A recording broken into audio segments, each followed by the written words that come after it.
قلت يا هاجسي قم مد جنحانك وطير، وصل سلامي يا هيوسي وصله،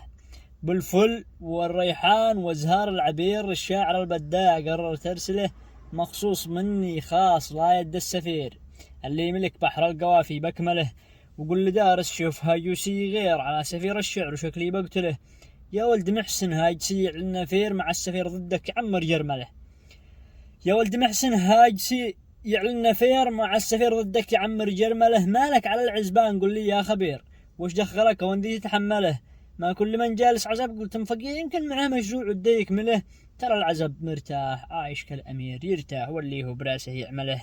أما المزوج وين جيت وين تسير تراقبه في مشربه في مأكله، مرتاح في حاجة وحاجة في سعير، مع المرح عايش بعيشه دركله، تراقبك وش دي تسوي يا مدير، ويش ودك وش دي خططت له، الله يعينك بالطلوع واشرب عصير، أما النزول قال المثل هي هرولة، أما العزب ما هم صغير ولا كبير ما جاه من رب السماء يتقبله.